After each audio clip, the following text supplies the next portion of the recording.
What's up, guys? Welcome back to the JP and Trav show on the JP and Trav YouTube channel. As always, your host with the most, JP. To my bottom, I have my esteemed co-host, Travis J. Davidson. Travis, how you feeling today, man? Man, I'm feeling great. It was a very productive day. So that's always exciting. Got a lot of stuff cleaned up, got a lot of stuff cleaned. Got some new hat mounts put up, even more than I had. Went grocery shopping. Just a big day. Big day. Getting ready for the Live tournament tomorrow. I'll be out at Cedar watching everybody play golf to club music and shorts. So it'll be interesting to say the least. Oh man, that's funny. Hopefully everybody's safe. I know there's some storms going on. Obviously, I'm in Indiana, and Indianapolis is clear as It's probably day. snowing there. Yeah, yeah. It wouldn't be surprised. But hey, guys, as you see, we have newly minted co-owner and co-publisher of OUInsider.com, Brandon Drumm, joined the show. Brandon, how you doing, brother? What's good, guys? It's been busy, to say the least. It has been an absolute and utter nightmare in a good way, Yeah. chaos in a good way, and the recruiting stuff never stops. So we've been super busy. I just got back yesterday from 4 days in Dallas area, and now I will be leaving Monday. Well, probably Tuesday actually for Houston. Monday I'll be going to Carl Albert and Tulsa and probably like Bags or whatever, like a couple places, and then I'll be headed down to stop by Conley, Waco Conley, to go see Kobe. What's his name? I'm just going blank right now. Kobe. Huh? Kobe Black at Waco Conley? Kobe Black. Yeah. Sorry, I just went blank. I'm sorry. I got like 1,000 things going on in my head here. Yeah, Kobe Black, and then I'll go down to San Antonio, check out a couple of guys, then hit up Houston for about 2 or 3 days, come back, maybe go back by Longview again and see Taylor Tatum again, stop by and check out Casey Poe, and then head back up to Oklahoma and C4 and go see one Xavier Sims before an announcement. I'm supposed to talk to his mom again tonight. So I still feel good about it. Still feel good about it. Everybody I talked to today still feels good about it. And this is like, I don't know that all the official visits take place. I'll just say, I don't know that happens. As things stand right now, I don't know that they all take place. Having said that, I've seen some, I'm going to say, I hope doesn't like upset him. I've seen some crazy shit in my lifetime when it comes to recruiting. We're good. So, go nuts. Yeah, I try to keep it clean usually, but yeah, I've seen some crazy shit when it comes to the recruiting. I was at the David Hicks thing when he decided to switch. Like literally, like he told one reporter he was going to A&M and everybody else is going to OU, and even it told he's going to OU is going to OU until like 20, 30 minutes before it went down. So, bro, I have the worst timing luck though. You guys were down there. I'm only on radio once a week, and for some reason, I get David Hicks Day, and he announces while I'm coming on air. I get Cecilia Kana committing to Texas during our show, and we have to deal with the aftermath of Peyton Bowen not going to OU because that night is when he actually flipped. It was after our show. Yep. So I'm having to do all that. And then the next day comes on and everybody's like, oh, actually, it's like the most exciting day of all time for radio because Peyton Bowen is going to be a Sooner after all. So let me ask you this. I know you're doing radio the day of Xavier Sims announcement, and you're going to try to make it on the C4, but you don't have to do it the next day because it's a Sunday. Are you glad, indifferent? Like I'll be. I know I'm going to be dodging shoes, dude. If he doesn't go to Oklahoma, I'm be like, F this job once again because it's just like, I totally get that. Yeah. I'll probably I'll probably shoot it from my Instagram live because like when like when we got the commitment at the 7-on-7 C4 out to Vandy of Caden Knighton, it was like a bunch of pictures taken from slightly different angles that all went up at the same time. I was like, you know what? So I'll probably do Instagram Live, but no, I'll be down there for the I'll be down there for the announcement. But yeah, if there's somebody announcing and I happen to be going on air that day, like, and they're going to announce while I'm on air, I will recuse myself, and I will like disconnect my tie line just so I don't put any bad juju in the air or anything like that. I will. I was with the Hicks stuff. We were on air, and of course, Tyler starts the show because he's been on from 2 to 3 with Parker. He starts this show right at 3:00 and goes, "Well, Travis, happy DJ Hicks Day, happy David Hicks Day." I was like, "Oh, I don't know, man, I don't know." And then all of a sudden, one of the recruiting staff, if you will, just sent me a few like vomiting emojis, and I was like, "Oh no."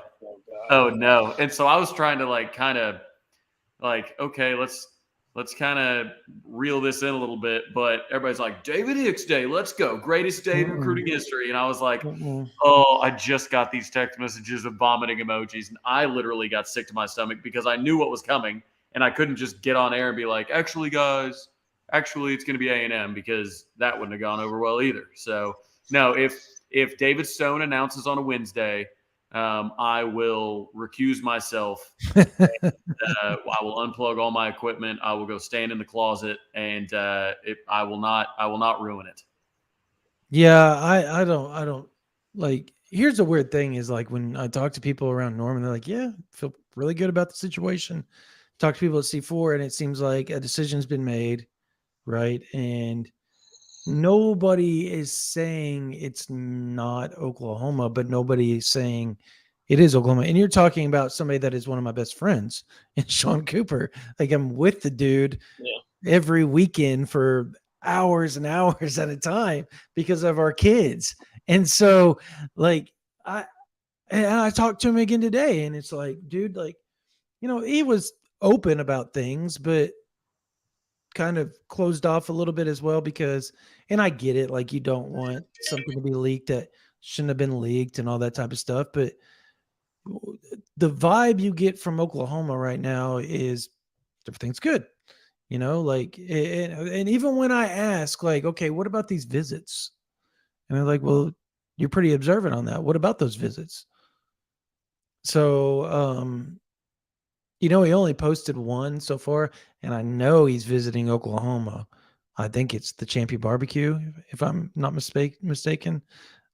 So the one he's posted, and this is just my observation, y'all take it for what it's worth. The one he's posted is the one right after. He didn't post anything before. He didn't post, the preceding weekends of June 2nd and June 9th. He didn't post June 16th. He just posted the one that is supposed to be after the Oklahoma visit. So you kind of take it as like maybe he's throwing people off. There's so many ways to look at it, and yet, I'm with the Oklahoma fans here. Like, I really am. Like, I am with you guys 100%. I got the little butterflies, like, since I'm the one that has the future cast in for him to go to Oklahoma. So I'm sitting here going, man, PTSD is striking up real quick right now with how everything's always happened with the defensive line. I think Derek LeBlanc was the one guy in the last 2 years where I was like, psh. And I guess Gabriel Brownlow-Dindy until the coaching changed. I knew what was going to go. I knew Dindy was going to Oklahoma. I knew LeBlanc was going to Oklahoma. Like, I knew it because his dad was always really open to that fact. So, this one, I mean, Mama wants him at Oklahoma very badly. She doesn't want her baby to go, 2,000 miles away. So I think, you have that. You got the relationship with Todd Bates that just trumps anything and everything that anybody has. That's coming from anybody that's around that recruitment will tell you Todd Bates is like the dude that they all love. So you look at all those little bits and pieces, and I get you go back and you're like, well, he visited Oregon twice in like a month and a half, right? Okay, that's fair. That's fair, but that's the only 2 times he's been to Oregon. The rest of the time, where has he been? He's been in Norman. So, like, he's visited Oklahoma, I want to say things like 7 or 8 times. So you got to kind of adjust how you look at it and try to take a step back and not be a prisoner of the moment, recency bias of the visits and stuff like that. This isn't like to me, it doesn't feel like a David Hicks situation just because David Hicks had so many opportunities to visit Oklahoma and it never took place except for on the official visit and the party in the palace, right? Like, and he also had a lot of factors pulling him to College Station. Correct. And the other, and this is the opposite. Is the opposite. Correct. So it's the opposite. Could he choose Oregon? Abso-freaking-lutely. I don't expect it to be Michigan State. I don't expect it to be Vanderbilt. TCU is kind of the dark horse there a little bit, but I can't remember the last time he actually, I guess it was like March, maybe early April, that he may have visited TCU. It maybe been March, actually. And he's been to Oklahoma since then. He's been to Oregon twice. So you got to kind of weigh the pros and cons here in a situation like this. And for me, it's just location, family, closeness, comfortability, relationships. Does Za'Davian Sims want to be up there all by himself? Right. This isn't like because I personally don't believe that because of all the coaching changes and maybe eventual coaching changes, I don't feel like Michigan State is the contender that they once were, but at least you could argue that Bai is up there. Like, you know what I mean? Like, at least you could argue that there's some bit of comfortability up there. Like, you can't argue that with Oregon. And TCU, like you got relationships with TCU. His uncle played for TCU. But so, I think this is also what's important though, and I brought this up earlier, or I think I brought it up on radio. Like, there are a lot of people that are sitting there going, hey, we've heard about these defensive line recruits. We keep on getting wide receivers. We keep on getting, we've got an offensive lineman and a quarterback and a corner and all this. 3 out of the 23 composite top defensive linemen, 3 of them are committed. Like, people need to understand, like, defensive linemen, they're the last. Like, you get your quarterback in the class, and then that obviously builds out your wide receivers. You get some offensive linemen from that because they start recruiting guys they want to be protected by, this, that, and the other. Like, defensive linemen, like, they're probably the last position to commit when you talk about kind of the top end. So I would preach patience more than anything, because 3 out of the top 23 have committed. 5 of them OU leads for. None of them committed, but 5 of them out of that theoretically lead. I mean, technically. I hate using that term lead. Like, I like using the term in a good spot, because leading is an opinion unless somebody actually comes out and the kid actually comes out and says they lead. Now, there's been times where I've said that, and it is my opinion that we lead for 5 of them. There we go. There you go. Yeah, no, I just want to throw that out there, like, because people take that, people take that as like literal, like, you said they led. So, good spot. You feel like from what you've been told that they're in a good spot. With the Sims thing, I also want to throw a lot less people try and come after me on that than they do you, though. So I don't really have to be. I'm going to disagree with that one. No, I'm saying, like, a lot of people, if you say lead, a lot of people are like, oh, well, Drumm said we led, so we're good. Nobody's like, I swear to God, like, it will be like if this thing turns bad in like the last, and Oregon pulls like their 11th hour, dropping $300,000 on the kid, which I don't think they're going to, but if they do, it'll be like that Bush gif where, like, I'm dodging the shear, and then the next one you're like, pop, pop, pop, pop. Like, I don't know. But hey, real quick on the Sims thing before we move on. You also have to think about this. Kevin Sperry is going to Oklahoma, right? Eric McCarty's already there. Colton Yarbrough, if he ever gets an OU offer, I'm willing to bet that thing won't last very long. So, and obviously he's 2026, but my point is that, and then you start throwing in the other things like Trinae, Tristan, all the Nigel Smith, Nigel Smith, David Stone, Joseph Jonah, like these are all friends of Zadavian Sims. So if you're looking at just this thing logically, it's Oklahoma. If you're looking at it emotionally, I can totally see where you're coming up with Oregon. And even logically, there's a part of me that's like, ooh, like I totally get it. Oregon develops defensive linemen. But does that kid want to go up there by himself? By himself. Because there's nobody else following him up there. And I think that's the big thing you got to look for. I do want to point out this awesome Heisman thing behind me. Why don't you grab it? Why don't you let people get a closer look at it? This is really cool.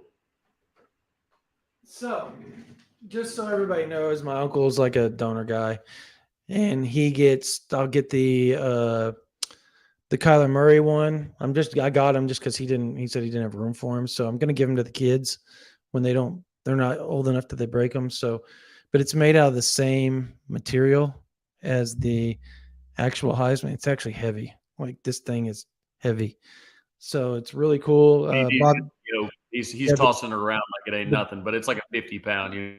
It's probably about 30, but 25, 30 pounds. But I'm getting the Bob Stoops one and the Kyler Murray one as well from him because he says he doesn't quote unquote have room for them. So I'm going to hold on to them until my kids get old enough that they want them and are not going to break them because these things are not. They're only like few were made. So now the Bob one, obviously, it's going to be a replica of the statue that is outside the Switzer Center.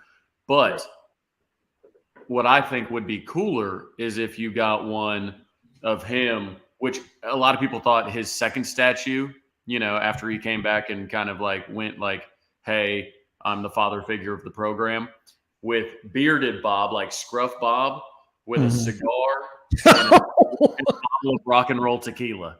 Like that would be awesome.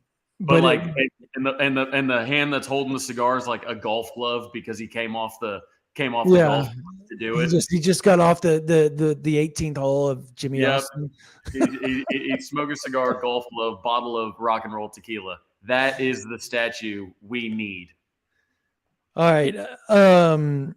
Everybody's asking next commit, but I mean, we just Zadavian. How about this? I'll put you on it. Next offensive commit that you think, Brandon.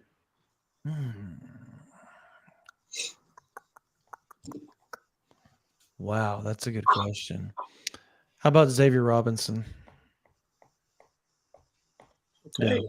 That's kind of surprising to me, to be honest. Really? Because I think I think especially the Notre Dame offer, because he keeps on pushing back his announcement. He originally was going to announce on May 1st. And then he's like, hold on, I'm going to take some more visits. And he was going to push back to like the 15th through the 18th. And then he's like, all right, well, now I'm going to announce my visits. It's going to be Iowa State, OU, and Oklahoma State. And then the Notre Dame offer comes down. And now he's going to be visiting them like June 3rd, I think.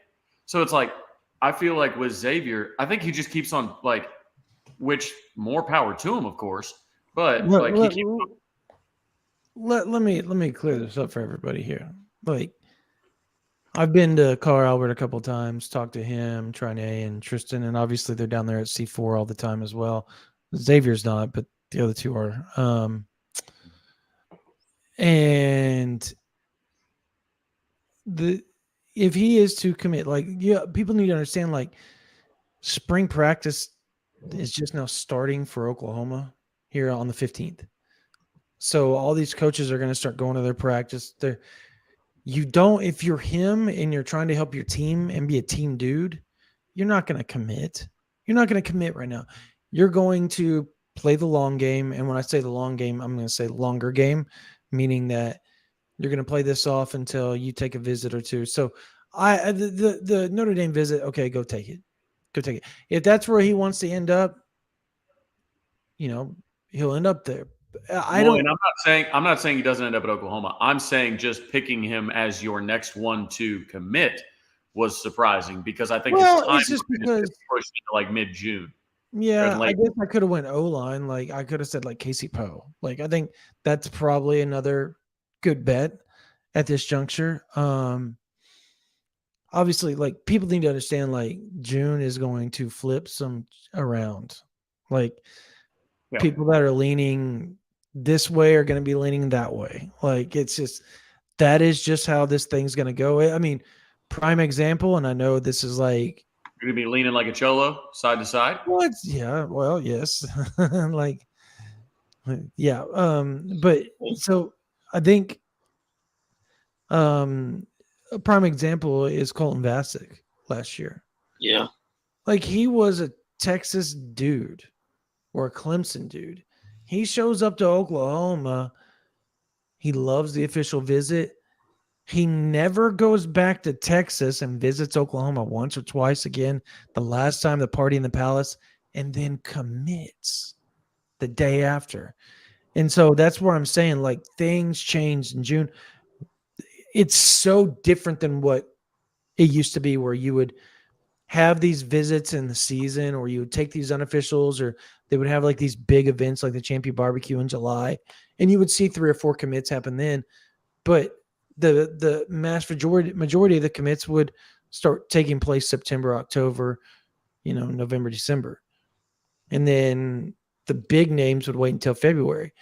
Well, they changed everything up. Obviously, the new National Signing Day in 2018. Then you got the new way of how they're doing official visits starting in April 1st, lasts all the way to July 1st. And then you get a 3-week break. And then the last week of July, you can take an official visit again if that's what your heart desires. Most people don't. They just do an unofficial visit and they call it good. But they changed everything because everybody's going back to back to back to back on official visits. And so what they really loved in week 1 of June isn't really what they loved in week 2 or 3 of June. And so you've really got it's a delicate situation. And that's why Oklahoma set their big date up on the 3rd weekend of June, because it's easier to tell a kid not to take the last visit than it is to not take the last 3 or 4 visits. So you see what I'm saying? Like that is why they did what they did. And you also are like in the middle, so you're not too late getting in on a kid that may cut off on you, right? So the 16th is probably the perfect date as far as like visits go for everybody, because it's not too far into it that a kid doesn't get to you that might have gotten to you and you may have gotten the commit of, but instead he's going somewhere else, right? That's kind of, you're playing chess, not checkers type deal if you're Venables. I see. The old, I think it's Mean Girls, the gift where the really dumb ones in the pageant, and they're like, describe the perfect date, and she like says a date on a calendar as opposed to actually like a romantic date. Yeah. I imagine somebody's asking Brandon that one day. Brandon, describe the perfect date. He's like, June 16th, man. Yeah, June 16th is the perfect date. It is. It's the perfect time. I mean, because you're not those first 2 weeks, like some of these kids are still in 7-on-7, June 2nd and June 9th. So, and yeah, there is the big OT7 on June 16th through the 18th. But I know several of the guys that were invited for Oklahoma that are committed to Oklahoma that are like, dude, going to the Champion Barbecue because I got to go recruit and get that. Right, because I imagine Hardy plays for Raw, so I imagine he probably won't be going out and playing for Raw. Hardy, that one. Okay, so that one almost did happen where he almost decided to go to OT7 over Champion Barbecue. There had to be some persuasion on that. That was just like behind the scenes stuff. So, I mean, yeah, there was some persuasion that had to happen for that to take place. I'm surprised I wouldn't be shocked if that kid woke up one day in June and was like, "Screw it, I'm going to the OT7, Coach. I'll be there next week." Like he's that type of cat. So you just got to watch out. But He's not he's the type also of cat that's like, going to decommit, but he's the type of cat that right. It's he has fun out there. At least he was having fun at Round Rock. But I do want to bring up, the chat's been bringing it up a little bit, and I kind of brought it up on the board the other day about, you said Casey Poe might be the next offensive line commit. I do want to let everybody know JP is cooking some ribs. It's not that he had like some bad fish or something like that, or bad eggs, and he keeps on having to get up and go take care of something. No, he is taking care of ribs. They're having a big Dad's Day type situation. And so, as you can see, his shadow right there lurking, he's cooking about 12 racks of ribs. So as JP bounces in, feel? yeah, right. As JP, he's on a new cleanse. He's on juice cleanse. So, so as JP jumps in, He's got the bubble guts. I'll tell you what. So Brandon, I want to ask you about this. I want to get your opinion on this. So,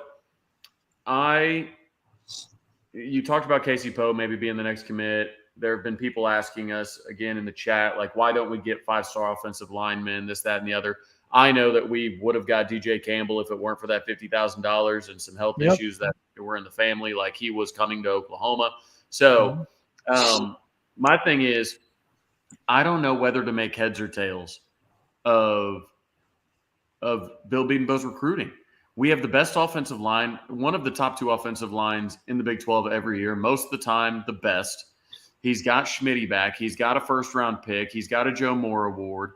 He's, nationally respected and NFL level respected. His guys always make it to their second contracts. You're seeing massive deals for Orlando. Creed is about to get just paid out of his mind. It's just like, you've got all that. So what do you think about recruiting? Like, just Bill Beatonbo's recruiting. He doesn't really recruit those type of players, though. If you go back and look, right. How many times have you, if you go back and look at all the offers in 2024, how many of them are actually 5-stars that he's actually offered? Well, but also that's the thing. Like, it's fit. If you look at his Joe Moore Award finalist, not a 5-star in the whole bunch. Mostly, like, there was not a majority even blue chippers. Like, so with that, it's like, gotta have some nasty. Of all dudes, where I'm like I don't know, like, if Todd Bates rolled in this class with 4 3-star defensive linemen, I might, and he can develop, but I might be a little concerned. Like, all right, what's really going on here? With Bill Beatonbo, I don't really care who he signs. I just know Beatonbo's in charge, and you've got Seth Luttrell there now, who's coached with him at multiple spots now. They were co-offensive coordinators together, run game coordinators, all this. And their brother-in-law. Yeah, well, but that doesn't have a lot to do with on-field development. A lot of people don't know that, though. Yeah, well, the first time Bill came to Trey's, he was with Jim Luttrell. So I'll get to hang with them. So anyways, like, I think, like, I don't know. I'm never concerned about Beatonbo because I know the product is going to be great, but it's just weird that more offensive linemen from around the country aren't like, man, I keep seeing offensive linemen from OU get paid. Maybe I ought to go there. You know what I mean? Yeah, again, go look how many offers are out that are actually 5-stars. Like, ugh, jalapenos, gross. I eat like a little kid, so I find everything that is somewhat. Is that jalapeno or banana pepper? Pepperoncini. So I'm looking up the 2024 offers. I think it's who's the number 3 offensive tackle that we just made like a top? Literally offensive tackles. There is 0 5-stars that they've offered.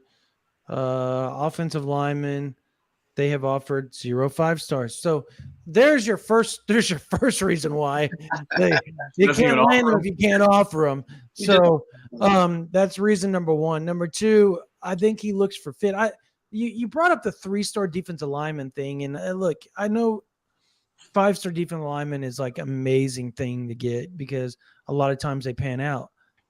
Having said that, for me, I look at traits of kids, like upside traits, their length, their athleticism, their like, because Charles Walker back in the day was a 2-star, but Yeah. he was a freak Right. athlete. I'm not Like, saying it can't be done. I'm Tapper, just saying, freak athlete. like, Look, if I'm just Bates trying to rolls go through in, all this. Like, I'm just trying to. I know what you're right. saying, but If he I'm just rolls in with a saying bunch this of to the like, fans.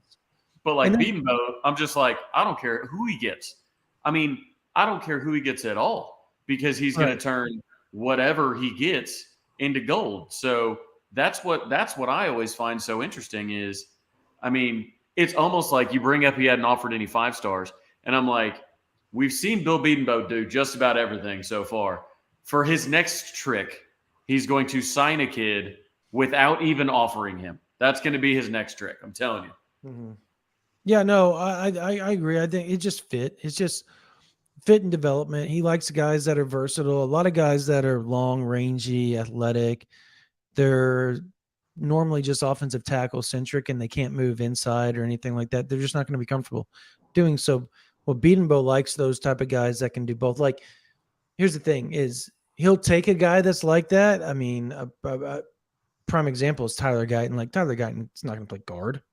Like, he's a tackle all the way, left, right, doesn't matter, because he's a freak athlete. He's so long, so rangy, so athletic. But everybody else around him can play every position except for center. So, and I think for him, that's what he looks for, is somebody that isn't just absolutely phenomenal at one thing. They're good at all things. And then he expands on that and really gets everything they can out of them. And that's what you see out of the Oklahoma offensive line is these dudes can fill in. You got Cody Ford, a perennial guard, and it's not even close. Like, he's built like a guard. There's nothing that says tackle about Cody Ford. There's nothing that says tackle about Bronson Irwin. And yet, look what he did to those dudes. He turned them into cats at that position. So I just that I think that's something people need to understand. Like, it's cool to have the big shiny thing, but that doesn't always pan out. Bray Walker didn't pan out. And there was a variety of reasons of why that happened, and some of it not being Bray's fault, but still, like, it just didn't pan out. But on the defensive line thing, it's similar. And that was my point. It's very similar. Like, people like, oh, the big shiny thing, the big 5-star, the big this, big that. That's awesome, and that's how you're going to win national titles. Get a couple of those. Like, you got to have 1 or 2 of those on the team somewhere, right? Particularly on the defensive line. But getting a 3-star guy or a 4-star guy like a Derek LeBlanc or a trying to think of name a 3-star guy that's had a really good career at Oklahoma. Obo Okoronkwo, Charles Walker, Charles Tapper. There's a host of them. Was Neville Gallimore a 3-star? No, he was almost 5-star. He was almost. But yeah, but my point is like, but they're long, rangy guys, right? They can do so many different things because of their athleticism. That's what fans need to start looking at. Like, holy crap, is that dude really athletic? Is he really twitchy? Does OU have a good developer? And that's where you're going to start seeing the difference between what you saw under Grinch and Stoops and everybody else preceding all of this and what you see potentially in the future under Venables and Bates and all that. So, no, don't get me wrong. Like, you got to go get David Stone. You have to go get Zadavian Sims. You got to go get a Jonah. You got to go try to get Nigel Smith, which, like, you got to land those guys, right? Right. Williams, Winery. Like, you've got to land a few of those guys if you're going to the SEC. But that doesn't need to be something that you think, oh, well, if they're not a 4 or 5-star and Bates really likes them, they stink. I mean, Grayson Haltom is somebody that all they do is talk up, and they think he has a chance to just be a specimen by the time his career is done at Oklahoma. So it's not a, quick turnaround. And I think that's what fans look at when they look at the 5-star, like, they're coming, they're going to contribute right away. Yes. On more time, more often than not at the defensive line position, that's probably going to be the case, as long as there's not a lot of depth. But right. But to your point, like the last half, especially, we talked about this last night. the last staff especially really didn't care to develop much. Like I said, otherwise they would have gone after Bajoba a heck of a lot harder. They would have gone after more athletic, rangy, freaks than they did. They wanted finished products. They wanted stars absolutely mattered, especially to the defensive staff. So, with that, I think we do have proven developers now, which is what you want. It's worked for them in the past, clearly. There are guys with rings that are at Oklahoma, guys with multiple rings that are at Oklahoma because they can develop. So I want to talk a little bit, Brandon, while we got you. Obviously, the chat is going to have some questions for you, but talk to us a little bit about the change to rivals. Is it a situation where, like, how back in the day after the new year, you'd write the wrong date on your papers, you'd write the wrong year on your checks or anything like that? Like, is it still ingrained in you to say 247, or are you good enough now to say rivals, or are you just so used to saying OU Insider, not even saying anything about the network? I think, to your point, yeah, I think sometimes I catch myself. Like, the worst thing that I do is when I do the intro. I'm like, welcome to another OU Insider. And sometimes I'll say Under the Visor, and I have to say Sooners Podcast or OU Insider, Under the Visor, YouTube Live. And so, like, I catch myself sometimes on the podcast to go, Sooners Podcast or whatever. But overall, I think it's been really, really good. We've had I want to thank everybody that's listening. Like, we're super blessed.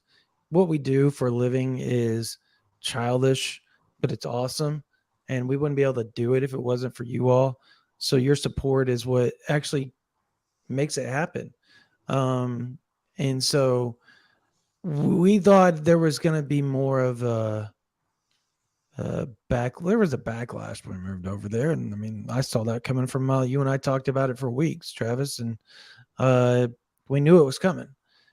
But at the same time, I did not expect the retainability that we had. Like, I'm not going to get into numbers, but we have a lot of members, and we had a ton of members moving over to, but when we left 24/7, we were at a record high, and that record high was top 5 in the network.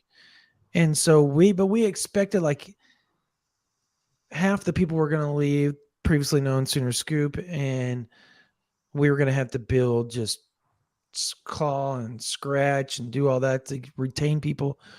And yet we're seeing like 50 people sign up every day, and they're not signing up. These aren't OU Insider people coming over. These are people that are like, yo, they putting out information, man. I'm going to go check on what's going over there, because it's different. Like, we also can be a lot more open on Sooner Scoop. Like, I've said things that I never would have said on OU Insider and 24/7 Sports as far as information goes, because I know that you're not going to have opposing fan bases. Yeah, it's your own site. I heard it's there's still a fence around it.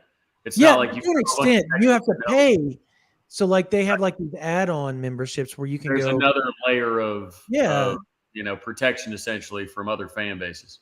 Yeah, there's an add-on layer where you can go pay a certain amount and get certain, depending on the level of the university. So like for us, if you're a Texas fan and you want to be a year membership at OU Insider as well, you get half off. It's only $50. Or you want monthly, I think it's something like $5 or $10 or whatever. I don't remember what it is. I think it's similar, but the point is that they have these add-on things that there's a different layer. There's a different something you have to go through. And we've got hundreds and hundreds of those, obviously, but they're not out there just like parading everything that we post out there like they would on, we're at OU Insider. You post something within minutes, it's everywhere because all these other fan bases. So you had to be really particular about what you put, and it cost us sometimes. Wow. We would have to sit on things that we could have broke days in advance because we didn't want to be just screwed by opposing fan bases and ruin Well, the and you championship. bring up that point. Like I've had a lot of windshield time with Parker, right? Between driving to Vegas and this, that, and the other. It's like he talks about it. He's like, and you do the same. Where it's like at the last pace, especially, you wouldn't put in crystal balls or you wouldn't report certain stuff because it would set off a chain reaction that just wasn't worth the trouble. It was like with Bowen stuff and with others that you were like, hey, look, I'm just not going to put in a crystal ball. I've talked with the family because not only that, but the aggregators, man, like it's a, no matter how you feel about like the OU crystal ball page or whatever, like it's a valuable asset because a lot of people get to keep up with future casts and crystal balls and all kinds of stuff like that. Like it gets people excited about recruiting, which is really good. But like, it's very much like, all right, this announcement, blah, blah, blah, blah, blah, blah. And if you haven't communicated with the kid, if you haven't communicated with your kid's family, maybe the kid doesn't like all the crystal balls coming in. So like, you got to be a little more careful. But to your point, with the rival setup, it's at least a little more. It's tougher to get to, and it doesn't hit quite as quick. Right. That's fair, and I think at the end of the day, it was a good move for us because, look, we wanted, I'll say it, we wanted to stay at 24/7, but our vision and their vision just were not aligning.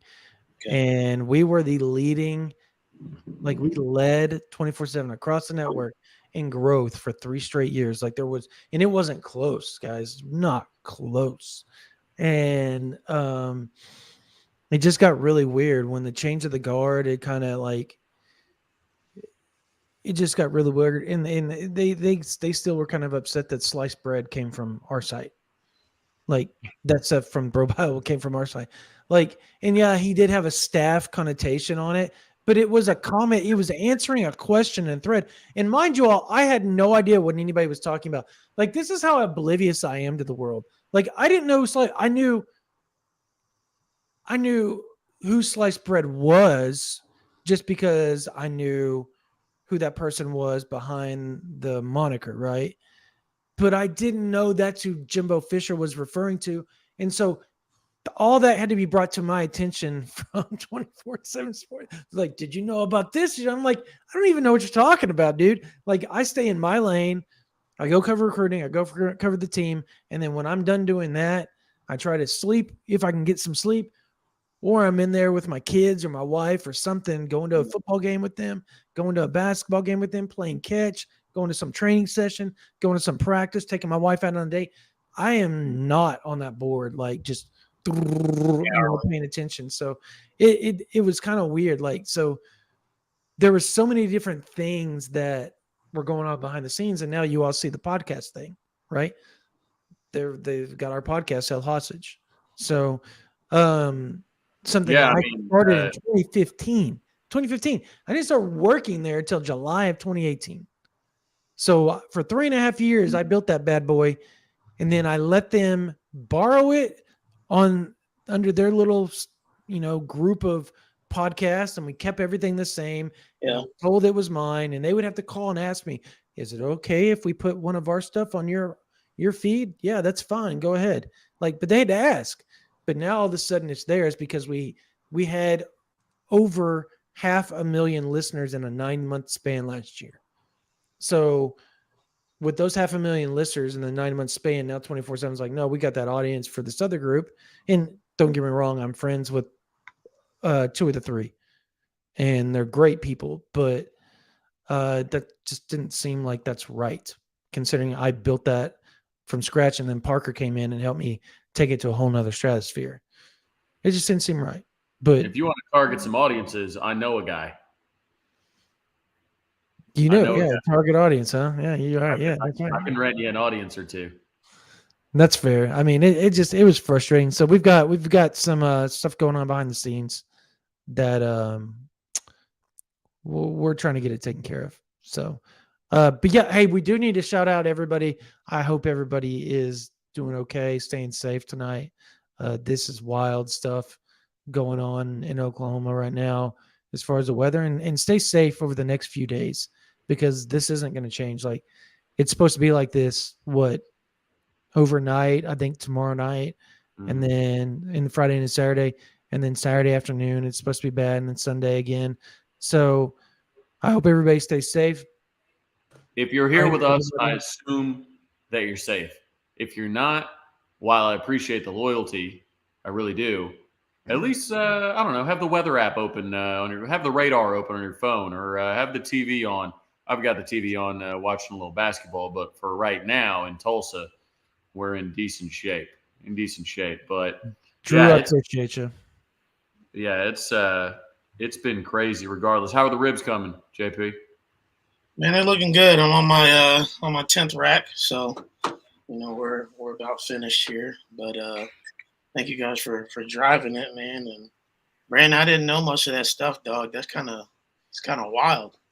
Yeah, no, it got kind of wild behind the scenes, but Rivals treated us really well. And look, at the end of the day, like we had an opportunity to potentially go back to 24/7, and we chose otherwise. And I mean that's the facts of the situation. And we chose it, and we love where we're at. Like we felt like growing away from a lot of that, and you already see it.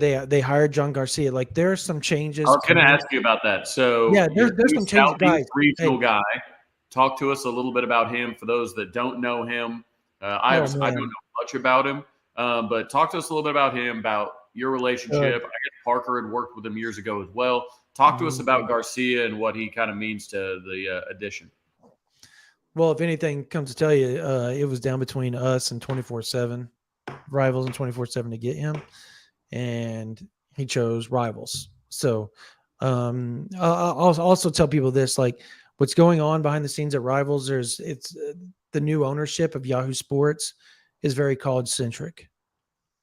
So what you're having now is they're putting in and dumping just a ton of money into their recruiting and the college message boards and the fan sites and all that type of stuff.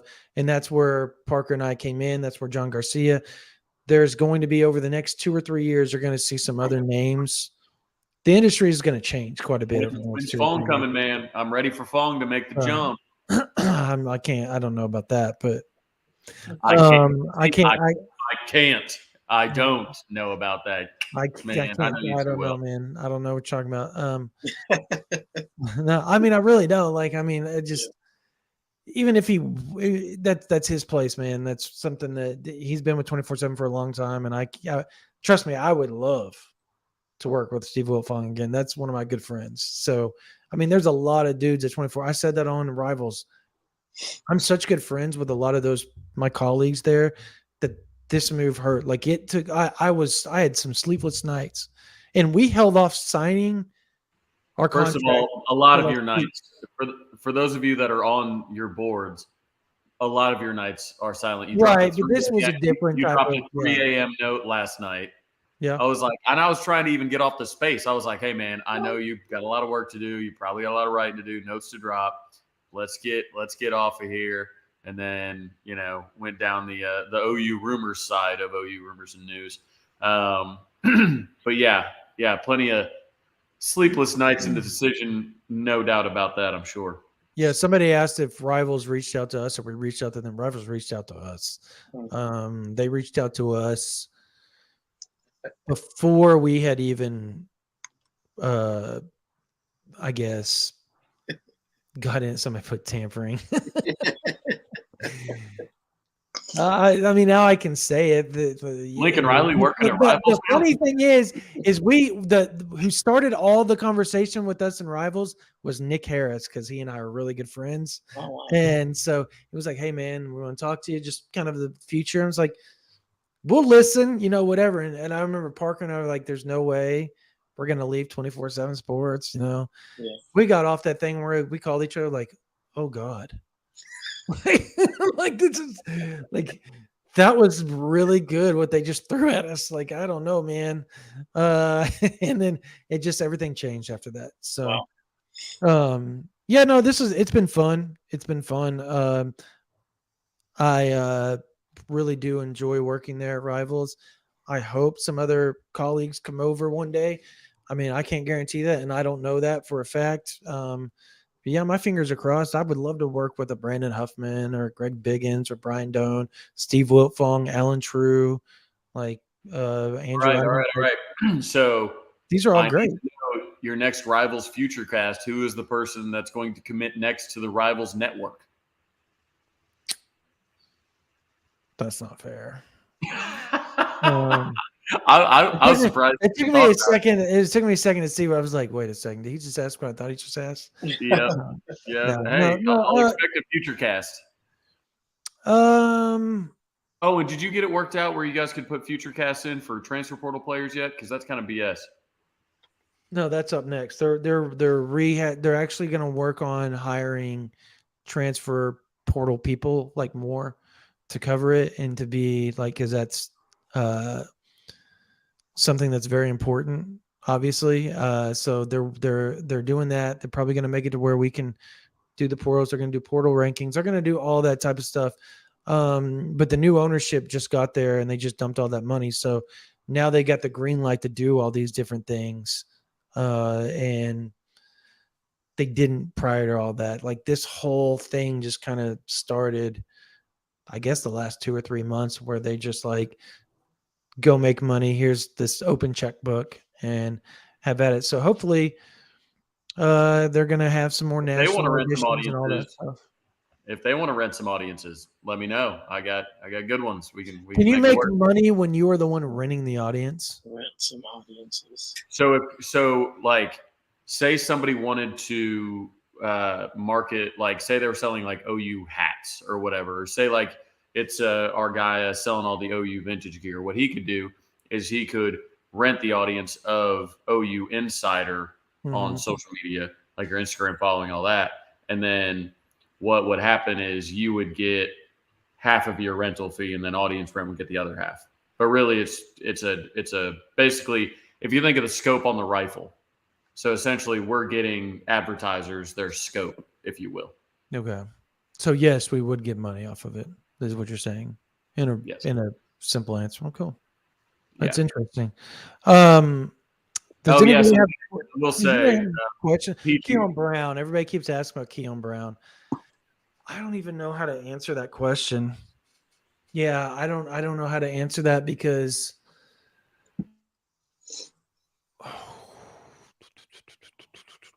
trying to answer it without giving too much away that should not be out there. Okay. Obviously he's waiting on test scores.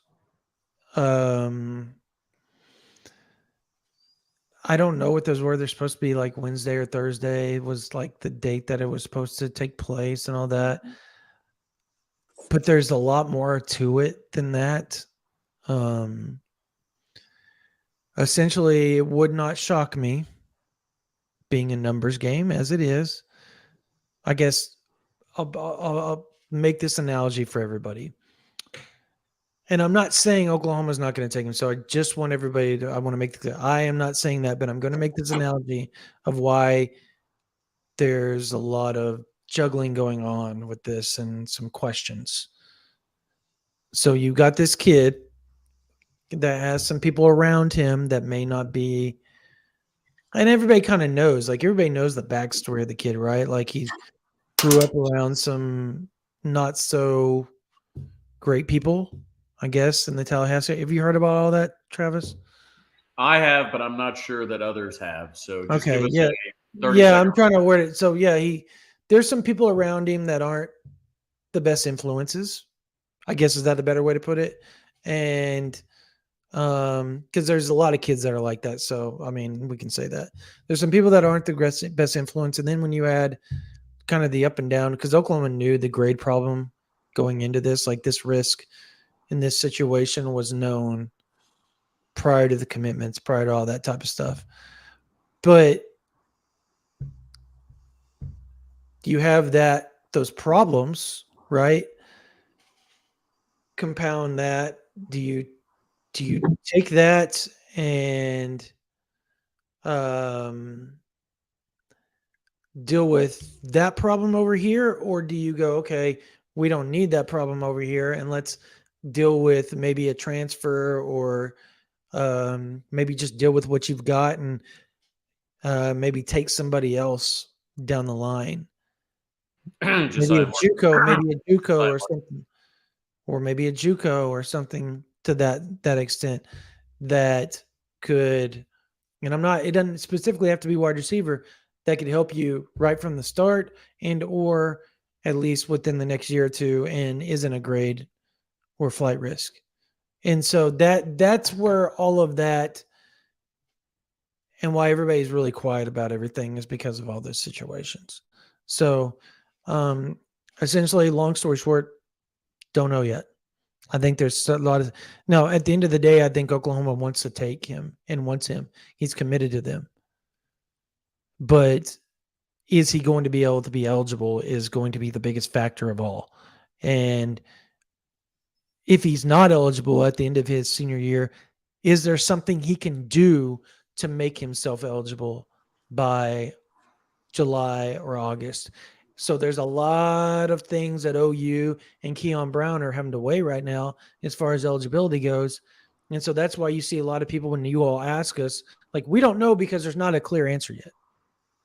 That is the answer. We don't know because there's not a clear answer. There's like 1,000 different ways this thing could go. And so us coming out here and just BSing you and saying, oh, yeah, blah, blah, blah. Well, really, two ways it could go. You just don't know.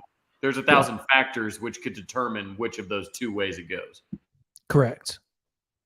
I think now we got a whole new angle on JP now. We got JP thirst trapping now. He's we got a view. Goodness gracious, man. You're all over the place, dude. You literally portaled into another little area, man. I'll tell you what, man.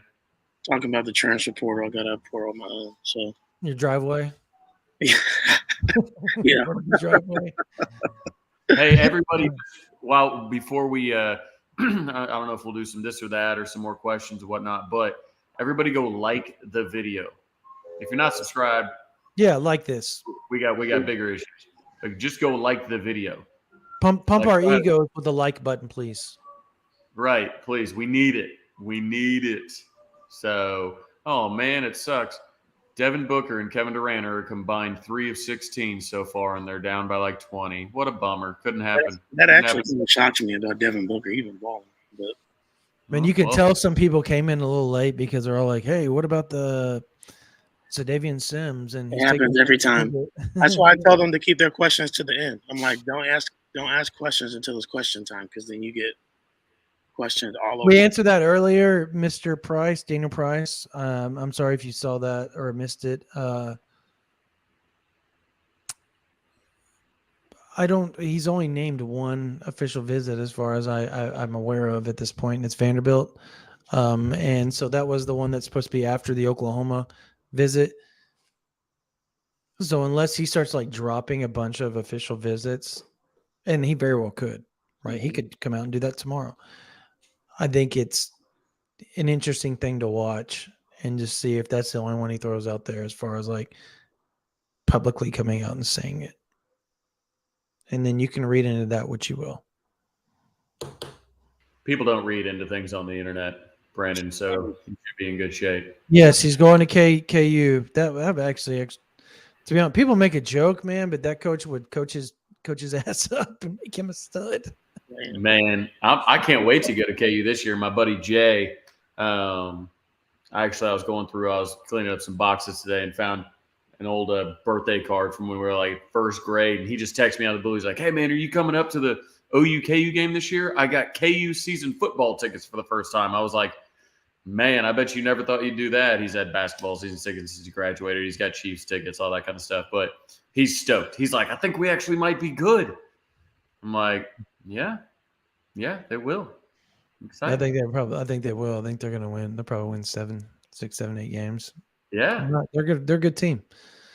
They got a good coach, but they won't hold on to him for very long.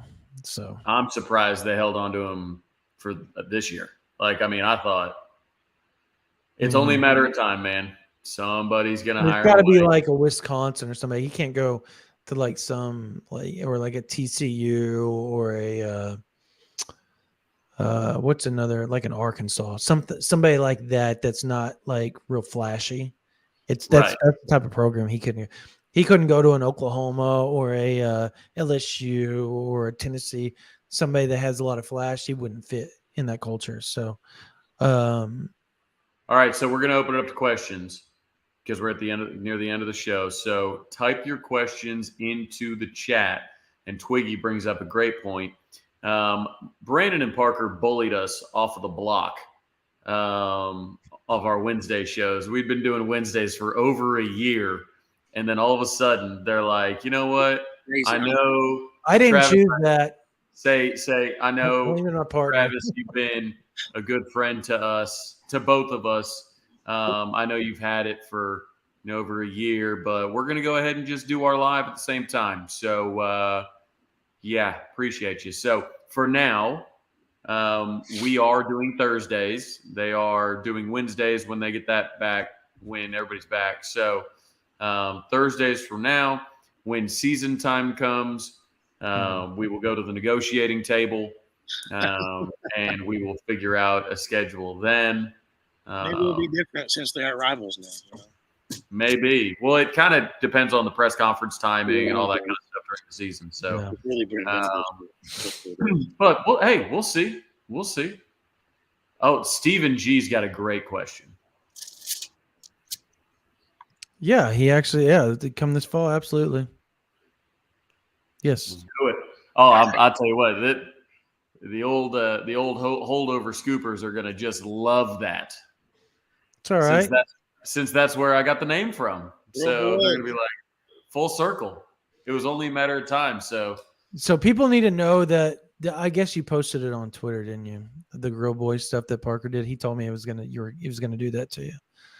Which one? On the wedding. He mailed it. He mailed it. I put it on Twitter. He mailed it to me. Yeah, he told me he was going to do that to you. Yeah, I'm gonna be emceeing. So I can't wait. Are you really? I've got to get the music. I've got to get Mike Steely singing from when he was on Gordon Lightfoot when he was singing the other day on the KREF airwaves. It was awesome. So I need to put that in the playlist. So hold on. It's on August 8th, right? Is that the date, right? Correct? August 8th? That sounds about right. Yeah, something like that. So yeah, we should do. Well, I'll tell you, if anybody wants to go spam the board, that's a good time. August 8th, 2023. We'll all be. I hope he has. I wonder if he's going to have an open bar. I need to ask him. Odds are against that. He's going to have alcohol because we've talked about catering too. Oh, he's going to have alcohol. Yeah, hey, man. Catering consultant, MC. I do it all, man. One-stop shop. So, all right. So, let's ask these questions. Yeah, people keep asking questions. Let's get to them. All right, JP, throw them up in the chat, brother. Totally digressing. Here's a good one. Ooh. I'm interested to hear your answer on this, Brandon. So I talked to somebody yesterday and today, actually, ironically, same person. They're around they're in the program. And they said that the floor is 10 wins for them. The ceiling is undefeated and playing for a national title. And so when you combine what they said with DraftKings 9.5 line, and that's probably going to be the Vegas line as well, or somewhere around it. I'm assuming, we lost JP? We lose him? Looks like it. I can't hear you. He'll be back. There you go. But yeah, so anyways, you add all those and compound everything that's gone on in the off season and all the additions, the recruiting, all that type of stuff, the second year of them in the system, whether it's offense or defense. Now they have a backup quarterback. I will say 9-3, but I thought you were saying like 9 3/4 or something. I'm like, no, no, maybe. no. If they get out of Texas undefeated, I'll say 11 wins. If they lose, I got 9. I think floor is 10, personally. I don't think we have a national championship ceiling. I think we have a playoff ceiling. But to your point, it's second year in the system for everybody. And we were so close last year with so many close losses. 5 games where we, lose by 1 score in games that really came down to what didn't we have last year? Depth and experience. What do we have a lot more of this year? Depth and experience. Yeah. All right. Well, I mean, that's when you fix your 2 biggest, not fix, but when you improve your 2 biggest weaknesses dramatically, then you should see a big improvement in the win column, especially with the schedule. It's a much easier schedule. Parker's catching strays, by the way, just so you know. I'm not trying to interrupt, but he's just catching strays. Hey, his camera's catching strays. That thing. Go ahead. Sorry. So I think that thing's coin operated or something. He got feeding throughout the time. But with that, it's like the schedule. When you look at like the odds, the Big 12 odds, like of the top 6 teams, we avoid 3 of them. So, I mean, you're dealing with the entire bottom half of the Big 12, and then you dodge half of the top half. So with Texas Tech, with Baylor, and with Kansas State. So when you don't play those 3, I mean, and then you dodge Georgia, with the non-con. I don't want to talk myself into it too much, but this schedule sets up for a nice life. Setting yourself up for disappointment. Why? I know. Hey. Golly, guys. Hey, Brandon, I've got sunshine pumping reputation. Literally, the sun is glistening an inch away from your ass and just like blowing smoke into it. This isn't even like a light. These are my opinions that are shining so brightly on my face. This is just my opinions. So yeah, it's just the schedule did it to me, man. If we had Kansas State and Baylor on the schedule, I might be like, maybe 9, but I'm like, dude, we dodge 3 of the top 6 teams and we play all of the bottom of the Big 12. That's fair, but like last year they lost to Texas Tech. Yep. This isn't last when we don't play Texas Tech this year. Oh, we lost to Baylor last year. Guess who we don't play this year? We lost to Kansas State last year, and every year it seems. Guess who we don't play? So 3 out of our 6 conference losses last year aren't even on the schedule this year. The last time Oklahoma played BYU, they lost. Oh, I don't. What year was that? That has nothing to do with this year. What year was that? I'm really interested to know. 2009. 2009. Yeah, 2009. Whenever Bradford. Yeah. He sprained his joint. He was in Cherry World. Yep. Yeah. So I don't think that game will affect the outcome of this one very much. I'm gonna go 9-3, and if they beat Texas, I'm gonna go 11 wins, 11-1. But they got to beat Texas. If they beat Texas, but 9-3 is like that's a realistic guess, like because you never know, like because they're such a young team, you never know if they're gonna show up or how. You never know if they're not going to though. Oh no, that's guaranteed a couple times. They're going to or not going to. Guaranteed. All right. What's the other question we got? The DB from Tulsa that OU leads on, that is Devin Jordan, but I wouldn't even say OU leads. I think they're in a really good spot. Here's why. His DB coach played for TCU. He likes TCU a lot. Now, I'm going to say I think he ends up in Oklahoma's class. Don't get me wrong. Like I'm there. I think he's a great player, and I think he ends up at Oklahoma. But definitively say he leads is tough because he likes TCU so much. So I think it's a 2-team battle. I think both teams are in a great spot. At the end of the day, I think he chooses Oklahoma because Coach Frederick is a big Oklahoma guy. He's not push kids or anything to Oklahoma, but he's a big Oklahoma guy. His son is the assistant safety, the student assistant for Brandon Hall, and all that type of stuff. So there's so many connections. Jaden Rose there, just Tulsa Union and Oklahoma, just synonymous with each other as far as football players, especially the top kids in the state. Those of us just call it Union. Yeah, Just Union. Union. Sorry, it's Union. Yeah, Ulibarri, Coach Ulibarri, also the trainer of my son. He tells me that all the time. He's like, stop calling Tulsa Union. It's just Union. It's just Union. There's Union City and there's Union. We're just Union. Jeez.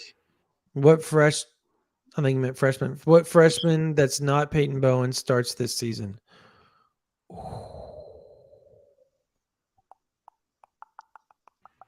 Josiah Wagner, I'm going to take. He's going to start at some point during this season. At some point during the season. Oh, okay. I thought he meant okay. So at some point during this season, I'll even say Jackson Arnold starts at some point this season, and that because DG always gets hurt. So has nothing to do with beating him out or anything. I hope DG doesn't get injured, but he's never not. So I'm going to say he'll start at some point this season.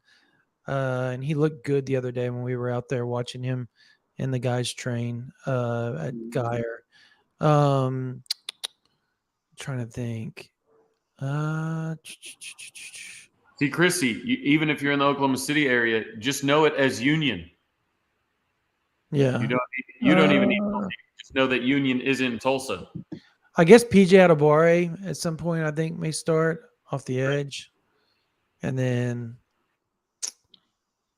I'm going to surprise Jaquays Petaway. He hasn't done anything yet. I was going to say. I'm surprised you went with PJ because I think we have so much. I think Caden Green will also start at some point. I think we have a lot of experience, a lot of depth, just a lot of we're deep at edge right now with experience. So I feel like PJ is that weapon you bring off the bench during a big time third down, something like that. I think they would add another edge if they found somebody. And I'll leave that there. Oh, jeez. Wow. Might as well drop a nugget. Yeah. Yeah, people maybe. I said maybe. Maybe they've got it's a numbers game. So I'll just leave that alone. This is a good one, Brandon. A little background on yourself. How did you get into being a recruiting insider? Asked also Brandon. So I went to school for it journalism. And then I wrote for the school paper when I quit athletics at Southwestern. When I got out of school, decided I wanted to be honest, this is how stupid I was. I'll be honest with everybody. So I got out of school and I used credit cards like an idiot. So I had to go and get a job that paid. So I went into the oil industry, and I hated it, but I still did it for a long time. Then I decided I wanted to travel. I didn't know. I was always scared to get into the journalism industry. Decided I wanted to travel and do all kinds of stuff. So I got in the military and live other places. So I got in the Air Force, went there, got medically retired out, came out, went back into the oil industry as a inventory coordinator and stuff for a big conglomerate. And one day I got reached out to because I was commenting on message boards. They found out who I was and all that type of stuff. I had insider information. Cool. TFP. Yeah. Well, yeah, it was Coop 20. Yeah.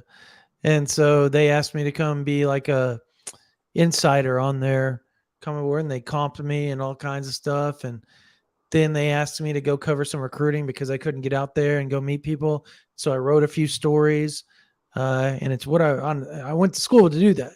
So I was already understood how to do it, stuff like that. I even interned once under Barry Tremmel at one point.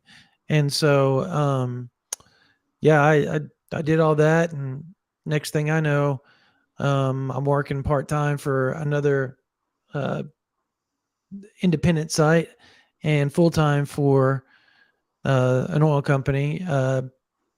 And then one day I'm walking into the opening in 2018, and I had built up a pretty big following at that point.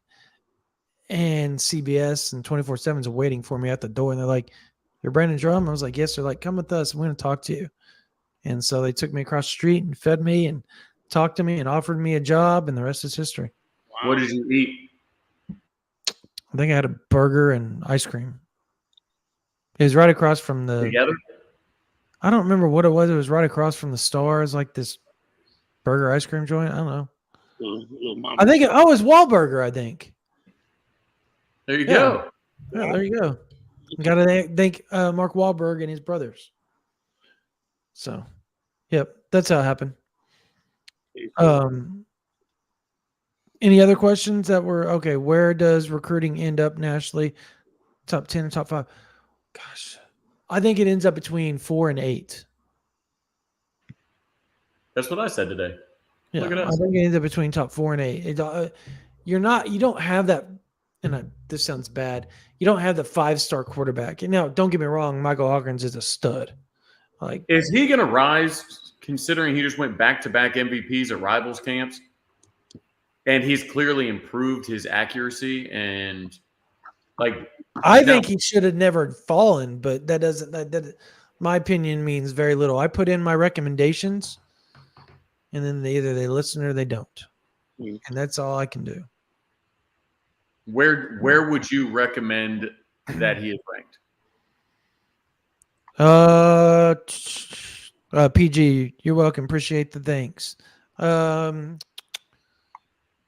my gosh, where do I think he would rank? I think he should be between 125 right now. Now, if he has a really good senior year, I think he should rise, obviously. I think he should be between 125 and 175, 200. Like, I think he's an elite 4-star guy. He just, I don't get it. Like, there's just some hate for him. Some people don't like his mechanics, which I think is crazy. Like, it's different. Like, he's got a really sharp next to the ear throw, which sometimes can have his ball with the nose down a little bit. You can tell I'm a quarterback dad right now, just by how like the mechanic thing. But he's got like those little tweaks and stuff like that. But he's gotten so much better with it, and you can tell it's not as right next to his ear as it used to be. It's further out now, and eventually I think he'll be back here the way he's supposed to, and just flick his wrist. So, he's going to be a really good player.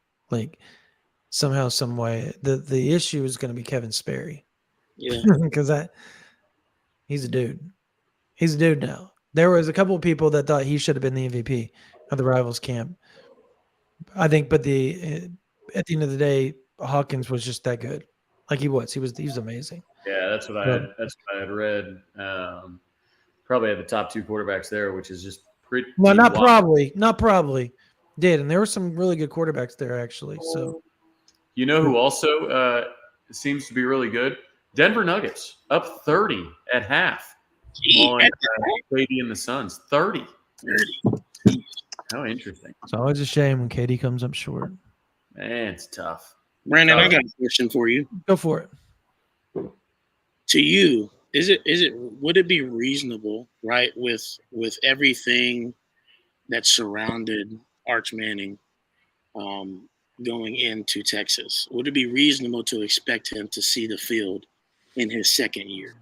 Oh yeah, second year, yeah. Okay, I just want to know because I've had plenty of conversations. He's a good player. I think. This is based on his Twitter arguments with Texas. Well, it's just because, like, if they're gonna tell me that Malik Murphy they feel like is a shoe-in to start next year, to me, my whole point saying that is not that it means Arch is a wash.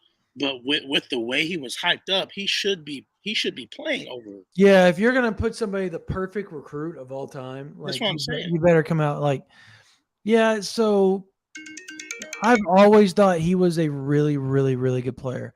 Mhm. I mean, I thought he was a good player. He's a good kid, good player. Got a funny story about him. I just won't say it on air just because I don't want to get in trouble. But it's fun. I on know air. this story. Yeah. I'm The intrigued. New Orleans story. But yeah, if you're gonna hype him up to be that guy, he better start in year 2. Like he better start in year 2. If Quinn Ewers is gonna leave, he better start. And let me also say this: everybody wants to hate on him during that spring game, but he go back and watch Jackson Arnold's spring game, and it was very similar as far as no blocking because he didn't have an offensive line, and they were going up against the ones and the twos, and he had like the third string offensive line out there. So, but what happened when Jackson got the first team offensive line? He looked like that. He looked like what we thought he was going to be, and so I would imagine Arch would too. And so I'm not an Arch hater.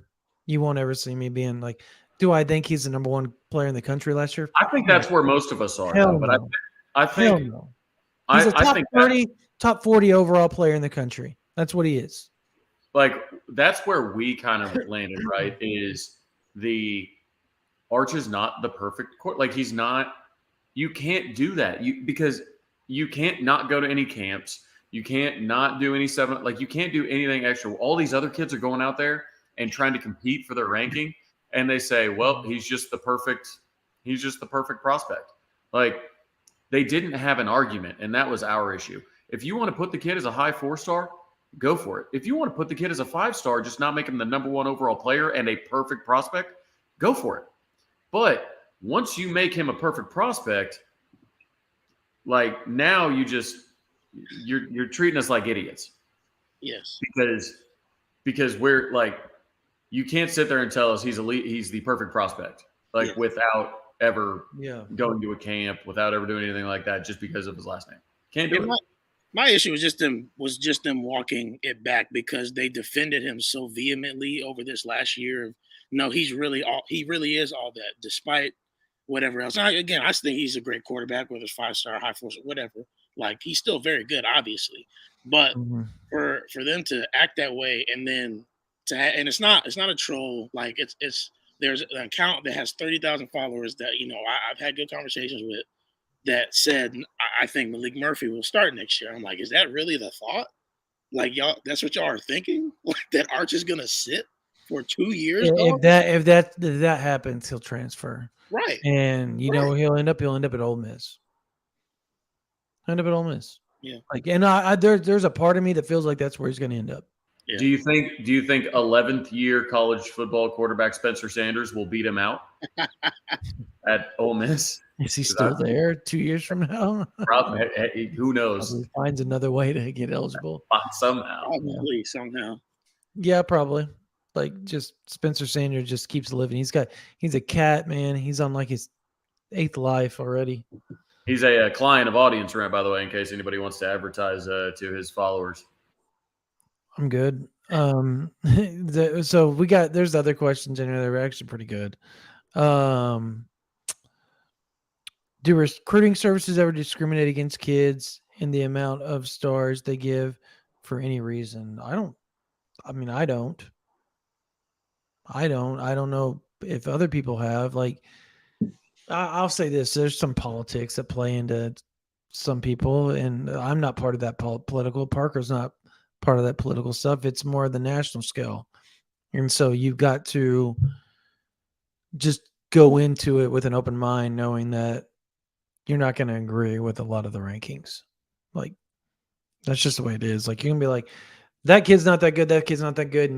But you're going to know that somebody put somebody somewhere in those rankings. And that's the reality of it. Like, if anybody tells you otherwise, they're lying. Like, I've seen that.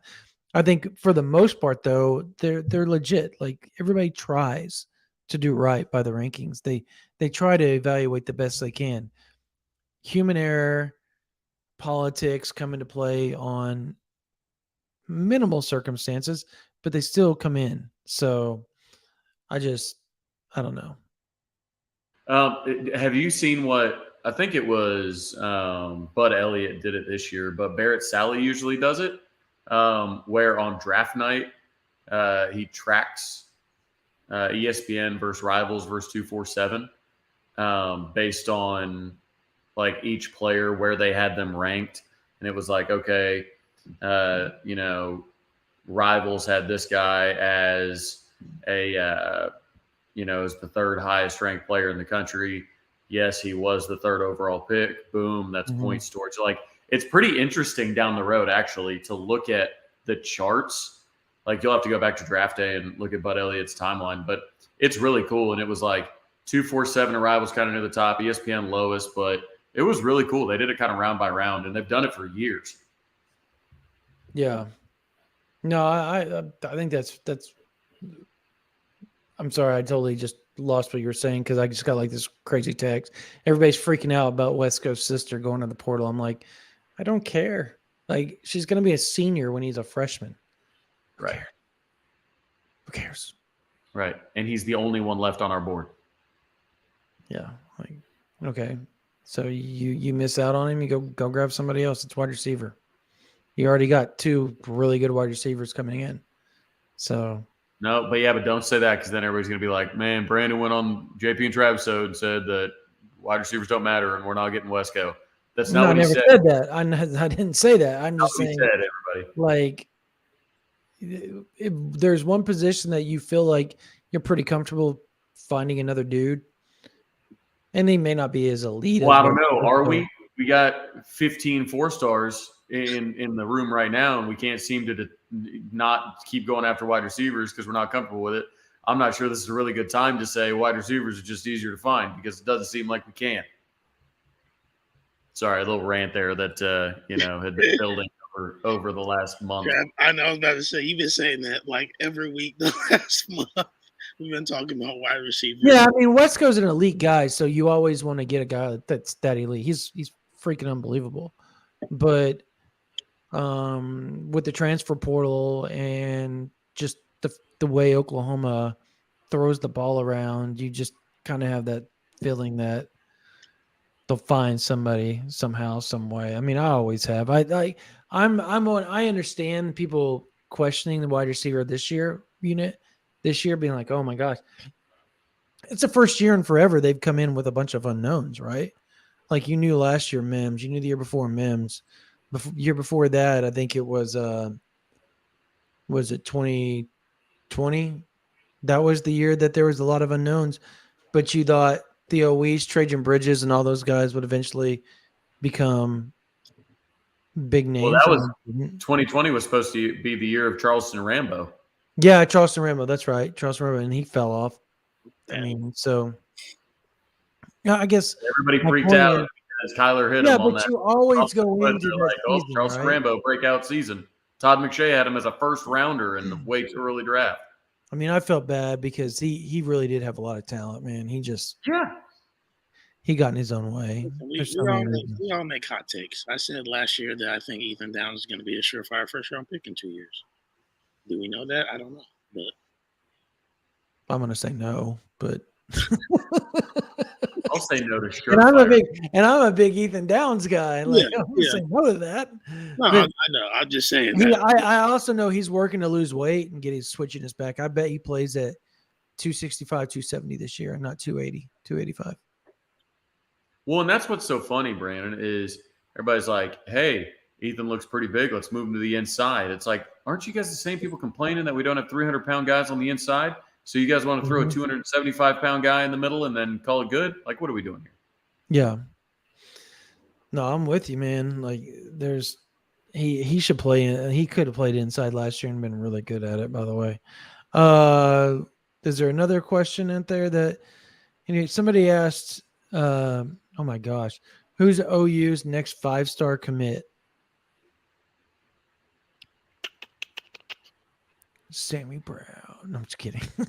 Come on. No, it's not happening. No, your tattoo idea is not happening. Hey, I was down at OT7 with House Divided, and we were at a bar enjoying some libations, just talking OU recruiting and whatnot. And he is not a roof guy. He's like, we need to get rid of him. He's this, that, and the other. I was like, hey, man, what if he lands Sammy Brown? Because his dad's relationship with him. He said, if he lands Sammy Brown, I will get a tattoo of the word roof. I was like, shake. I was like, let's do this. Do it. So I guess the next 5-star commit, man.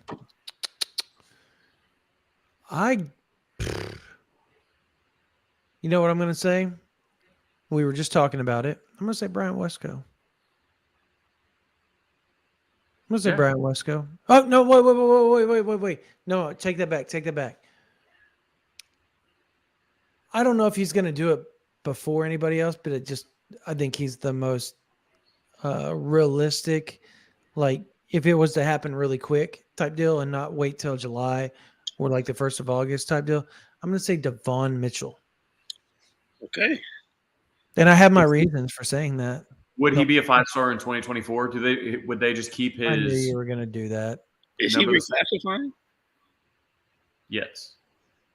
I'll say yes. Brandon can say he feels good. He may or may not be reclassifying. Yeah, exactly. Brandon can hedge. I'm saying he's reclassifying. But Brandon, that is one heck of an answer. But are they going to keep his numerical rating the same, which would? Oh my God, you would think so. The guy is a freaking beast, man. Like, I know, man. I watched him. I've seen him when he was playing with 940 Elite down there, and I was like, this dude. Because there are guys that are just big, and you're like, oh, they're big. Like, when you see him jump, you're like, oh, okay. Yeah, this guy's ready to play college ball today. Yeah, he's legit. Like, he's so good. I guess there's people are asking about. I'm trying to go back up, man, because we missed so many questions. Who leads OU in sacks this year? Or Mason Thomas. That's what I was going to go with, but it's a good choice. It's not a Rondell Bothroyd. Not agreeing. You can't take. I was going to say in the name of. Go ahead. You say whoever you want, and I'll go. I'm going Rondell Bothroyd. All right. Who you got? He's healthy. Trace Ford, if he's healthy, that's a good pick. Yeah, it's a good pick. If like Trace Ford, you know how a lot of people are like, if you could take, whatever pill, you would take, like the blue pill, the red pill, or whatever, and they all have different things attached to them. It was like Derrick Rose not getting injured was one of them. And then when you look at like chronically injured guys, and if we were just able to have them for their whole career and they never got injured, like that's how I feel about Trace Ford. If that guy stays 100% healthy. Does Oklahoma State win a national title if he's healthy? And they 2021, did they win a national title if he's healthy? Depends on if if the production is great question, isn't it, man? Because they legit and OU fans are like, no, hell no, no way, man. No, if you take off your little crimson glasses and that was a bad team, man. He was that good. They needed one thing, and it was a pass rush, and they would have been just freaking. I mean, they had a good pass rush, and they already had one of the best defenses in the country. He would have taken them to a level they couldn't even dream about if he would have been healthy.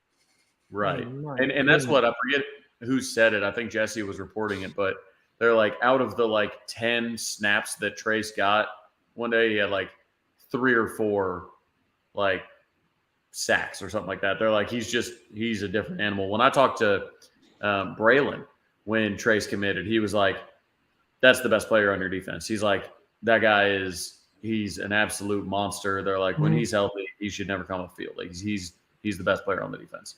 Yeah, I know person I talked to the last few days thinks that he's going to be a problem for some people.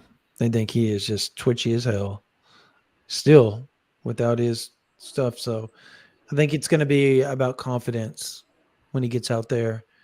Right. It's one thing to do it in practice, it's another thing in a game to really just let loose. So, what's another good question? Everybody keeps asking. Next 5-star commit we answered. Brian Wesco update we answered. There's this one down here at the very bottom I liked. Who is an underrated recruit we aren't talking about? Go ahead. I'll let Travis go first. In the 2024 class? I guess. I'm assuming.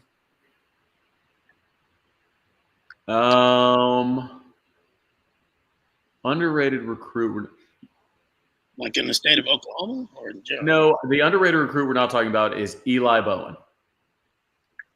Because everybody just thinks that he's short and he's Peyton's brother, so it's just a, throwaway scholarship. Like, no, Eli can play.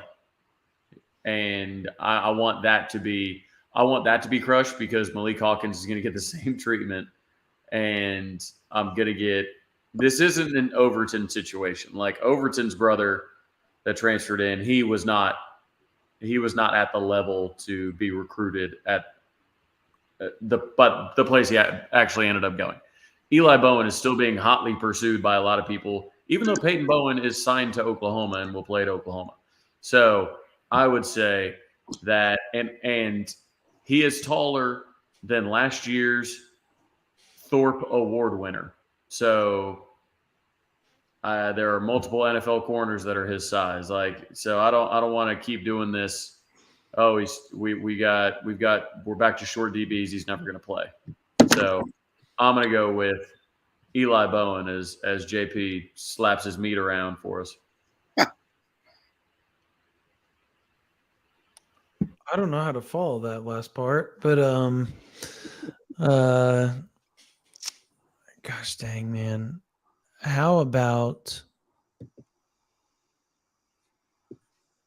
I brought him up this week and nobody really seems to believe Oklahoma has a shot, and I kind of think they lead, is Taylor Tatum out of Longview.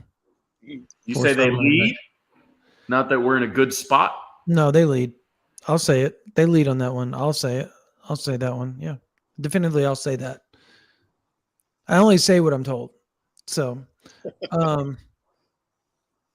yeah, I think Oklahoma's in a fantastic spot there. I think he's going to visit USC. He's going to visit Michigan. Then he's going to visit Oklahoma. So Oklahoma's getting the champion barbecue. He's only got 3 official visits set up for now. He's going back to Texas to see if he wants to take an official visit, but I'm going to bet not. I think he's just a really, really, really, really good player, and Oklahoma feels like they're in a really, really good spot, and they should regarding him. So unless USC or Michigan wows him, which is very possible, I mean, you get up there and Michigan's 5-star quarterback could woo him. Obviously, just went blank on who the other team was just for a second there. You got Michigan, you got Oklahoma, USC, and USC could woo him. I mean, that's obviously, like, depending on if they get Raiola or all that type of stuff. Like, there's a lot of different variables there, but at the end of the day, I still think Oklahoma and Longview just always seem to connect somehow, some way over the years, and I think it's going to happen again in 2024. So I like Oklahoma there, and I just think he's a really underrated player. Like, I know it's really hard to say a top 75 player. Underrated, isn't he the number 2 running back in the country? Yeah, that's what I'm saying. It's hard to say he's underrated. But that's because everybody thinks about Caden Durham. Everybody's like, Caden Durham. That's my point. Because everybody talks about Caden Durham all the time. Oh, you mean among OU fans. Got it. We're talking OU fans. He's underrated to OU fans. The kid is phenomenal. He's a top 100 player in the country, top 75 overall player in the country, and yet nobody talks about him. They always want to know about Caden Durham, which I'll have a amazing note. And there's a really interesting factoid about Caden Durham and his recruitment that I'm going to drop tomorrow that on OU Insider that is going to be really interesting. And I'm also going to throw out some think I'm going to try to get my defensive predictions up, and I'm going to throw out a safety nugget that is going to make everybody go. So Love it. anyway. I do want to touch on SEC football. Go ahead. You won't find a bigger fan of Josiah Martin maybe than I'm in a handful. In that upper echelon fans of Josiah. I have been told that he thinks the ship has sailed. It has. Yeah. So he was supposed to have a workout, and then KJ Daniels committed. And it's just, I would love for Josiah to be in Crimson and Cream eventually. Unfortunately, I think I know that there's a much better chance that he ends up in Crimson, but the kind that comes with the houndstooth hats. He's got the Bama offer. He likes Bama a lot. Obviously, TCU. I think it just comes to go to camp there, though. It's not committable from my understanding right now. But I just think Bama or TCU is who I would imagine with probably TCU being the lead. But he's got 31 offers. He plays with Mike Hawkins at 940 Elite. He played with Jackson Arnold, obviously at Geyer. So you've got a guy that's got chemistry with both of the quarterbacks that he would ever play with at the University of Oklahoma. He's close with both of them. When Jackson goes back and has stuff to work on, like Josiah works on it with him and all that kind of stuff. So I don't know. I know that 2 out of the 3 people that needed to be on board with that offer were on board, but there was one that wanted to see more, and it just never happened. So, and now we're almost full of wide receiver, and we're waiting on Wesco. So that's how that went down. Can I ask JP a question here? Yes, sir. Your dancing video, I wish we could pull it up. Which one? The one where you walked in with like a cape and with the blanket. Yeah. That's the original. Whoa, come on. Turn on the Mac, yeah. Yep. How many takes did you have to do to get it right? And number 2, was your wife sitting there on the couch, just like watching you? She was like, just not only was she motionless, she was emotionless, just sitting there. Like, I just kind of weird. Like, I couldn't keep a straight face if I was sitting there. It was one take. Believe it or not, it was one take. And she was on the other side. You can actually, if you look at the video, the feet that are in the video is one of my best friends. He was staying with us for a couple months at the time. And he was, okay. I didn't know. Okay. He worked for JB Hunt and was working, and I thought he was out of the way. I told him to scoot over, and now his feet are just in that video everywhere every time it gets posted. But yeah, it was just one take. I don't even remember why I did it. The original, I think it was something with recruiting. It was back in 2020?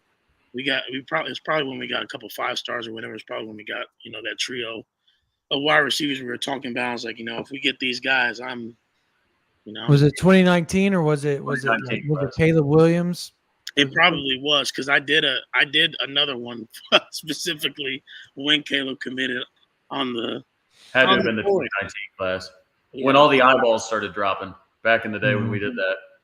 Yeah, and so then that grew into Grayson and I got to form a little bit of relationship through that, because he likes to dance too. So we that's cool. A couple dance offs and stuff. So me and Grayson talk quite a bit. That's my guy. But that's awesome. So people are saying I need to do a dance, man. Dude, you should. The ironic thing is I could cut a rug back. I could cut a rug back in my day. No, yeah, I used to see walk and all that crap. I probably could. You can see okay. I still can actually, but you've never sounded older than what you just did. I know, and I said it. I said it like that on purpose. I could cut a rug. I could cut a rug back in my day. Oh man, that is hilarious. How old are how's your oldest son, Brandon? That's 10. Okay. He turns 11 in July. Yeah, but 10. That's Cool. Wants going to be a QB, into- right? He tries. Yeah. He tries.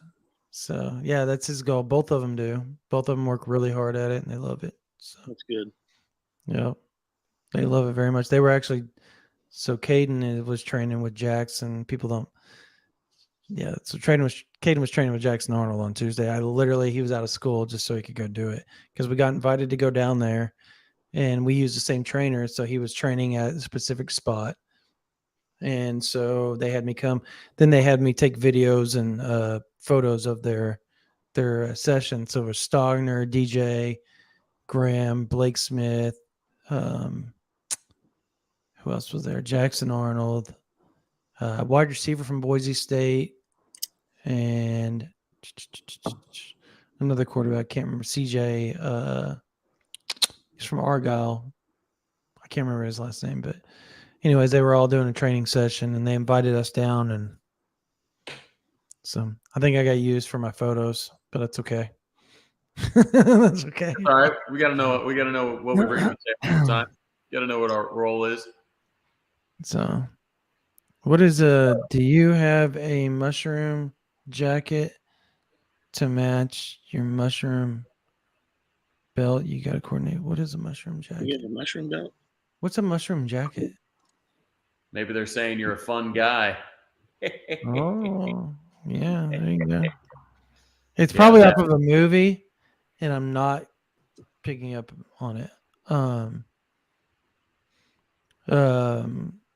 Yeah. So, anyways, yeah, that was fun Tuesday to go do that. It was the coolest part was just watching my kids' eyes just light up and just watch everything that was going on. So that was just a cool part about it. I like letting him be a part of those type of things because he loves it. And the cool part is like with Kevin, he's really close with Kevin. He's really close with Jackson just because we train together, and they treat him like he's one of them. And I think that's the neat part. And they just mess with him. So he gets to be part of the little brotherhood. And that's something he won't forget when he grows up. And I think that's probably the best part is just memories. So, and it's fun. As long as he's having fun. That's the best part about it. So those photos are going to be fun. Oh yeah, I'll post some. Don't post them to the board. You know they get mad at you. If you. I won't post them on the board. I don't post anything about my kids on the board. No, stay out of that. Right. But yeah. Did anyone send Caden Durham money for his birthday? Okay. Probably. Not a probably. Yeah. Oh, he's gonna send some how ribs. dry is it? Everybody. Hey, I'm not Lincoln Riley over here. Okay. How dry is it? Everybody asking about them. These better go on. Everything else is wrapped up, so I'm about done. So I'm not going to. Have you ate any of it? Nah. What? Nah, Come man. on, dog. I don't. You got to eat, man. I don't eat late at night. That's not. I had to stop that once I became a dad, packing on pounds. Yeah, bro, it hits you hard, man. Hits you hard. I'm gonna lie. I'm telling you. No, so real quick, I'll tell a story. I'm an athletic director, Brandon. I don't know if you remember that or not, but that's awesome. We're doing a Spirit Week at our school, and yesterday was like Western Day, and so people are like, oh, you should do barbecue, and so I have another my volleyball coach. He used to be a chef in Chicago, and so like he can cook for real. So he said, let me do some mac and cheese. You do some ribs. This is my dad's recipe. My late father, he passed away a couple years ago, so he passed it down to me. I just try to. It kind of connects me to him. So I like awesome, dude. But anyways, cool. I brought him in, and I had 6 racks. So I was just like, that should be enough. I'm at a small Christian school. I got 100 kids in the high school. We got like 80 kids in junior high. So I'm like, these kids are finicky. They're going to be okay, iffy about the ribs or whatever else. Like there'll be something light. We'll do a fundraiser for the athletic department, charge them $5 a plate, ribs and mac and cheese, whatever. So I come in thinking I'm still going to have some left over for like some teachers and stuff like that. I don't even get through high school lunch. Like the ribs are all gone. Mac and cheese is all gone. And everybody's mad. They're like, you said there are going to be ribs. I wanted ribs. I said, okay, you know what? I will make 12 racks tomorrow, and we'll bring them back in because tomorrow is barbecue dads and soccer moms day. So everybody going to, dress up so it kind of still fitted the theme. But Yeah.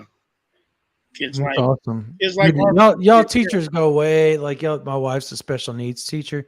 Y'all go completely out of your way for those kids, and that's the greatest thing about it. So we do. and, Some yep. of them don't care, but that's okay. No, you guys deserve everything you get. 100%. I guess what last question. I'm not answering that. We already answered that. Why can't they get 5-star off? No offense, Josh Lewis. We talked about that for like 20 minutes earlier. 5 times. The 5-star. Josh, we can go back when this posts, just go watch it again and catch up on the parts you missed. Yes. It's not gone forever.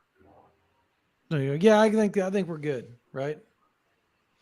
Oh, okay. What's the name of the ex-Sooner wide receiver who's training with the Anthony at OU's indoor facility? Is it David Robinson? No. I haven't seen that. Is it on the Instagram? Somebody answer me this, and I can go. I think it's no. I think Andrew was tweeting about it or he was liking it, but they're training at the facility. So is this guy training him? He's training Andrew, yeah. It's got to be either Camille Jackson or David Robinson. Is it taller or shorter guy? If it's taller guy, it's Camille Jackson. I don't know, man. I'm looking for it. JP whipping that meat out. Hey. We're gonna have to clip this, a certain way, Trav, because moving the meat after dark, slapping the meat. JP after dark. It's midnight where he's at. It is about midnight. JP after dark. You got that Skinamax going on over there with that barbecue, bro. I tell you what.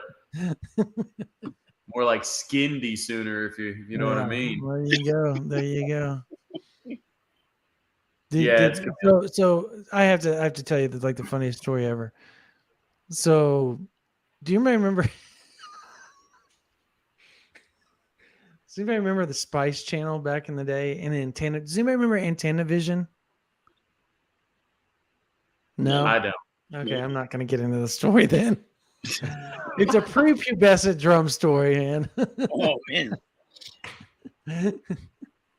So, okay, I'll tell you. So, Antenna Vision, here's the funny thing. So, obviously, I'm young at this point, so it wasn't for like any extracurricular activity by myself or anything like that. It was like literally like I'm just a kid wanting to see, girl stuff.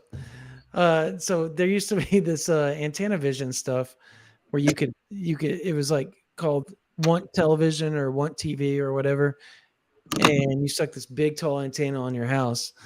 Well, if you flick the channel back and forth really quick, you could get like it would flip and it would turn over, and you could watch like 2 minutes before it would turn off because the radio waves would take so long to catch up. So me and a group of dudes one time, some of my best friends would sit there, we stay up all night, be like, oh. Oh my gosh. Oh man, there we go. There we go. Everybody gets to know. Everybody gets to know a funny 10-year-old drum story. Oh, hey, you've got some people in the chat that know what's up. Yeah, they're laughing because they know exactly. They're all like, "Yes, the good old days." The good old days. I'm dead. Oh my gosh, I know exactly what I'm talking about. This is definitely the JP and Trav show after dark. Everybody needs to understand. How old are you guys? How old are you two? I'm 34. I'm 26. Okay, so you guys have no idea what we're talking about, so that's okay. Yeah, I'm lost, but yeah, that's okay. Okay, that's all right. As long as y'all are having fun. By the way, the camps at Oklahoma this year, there's going to be some dudes. I don't have the full list of everybody showing up for like the June 1st or 2nd, June 1st and 2nd. And then I think that June 3rd and 4th is the kids camp. My kid will be at that one. And then I think they got 2 more after that. There's going to be some cats. Last year, I kid you not, I've never seen a staff bring in talent the way Venable staff brings in talent. No lie. Like they bring in dudes.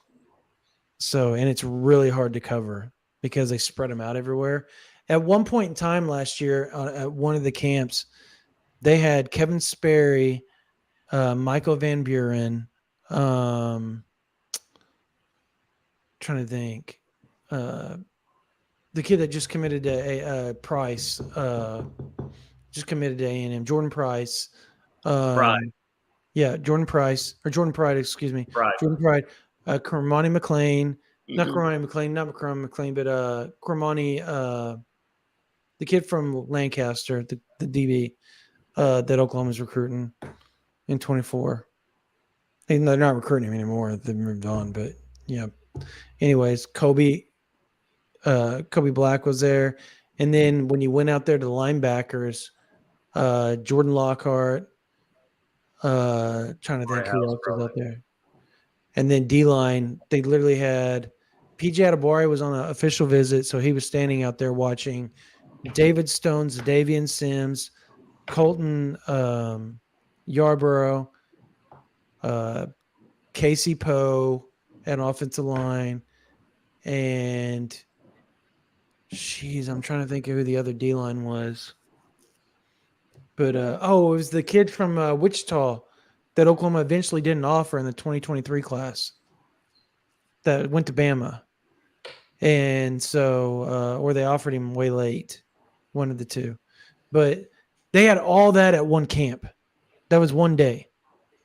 And then another day, they brought in a bunch of other dudes that was just like, what is going on, man? Like, it was unbelievable as far as talent went. Wide receivers, DBs, linebackers, D-line, O-line.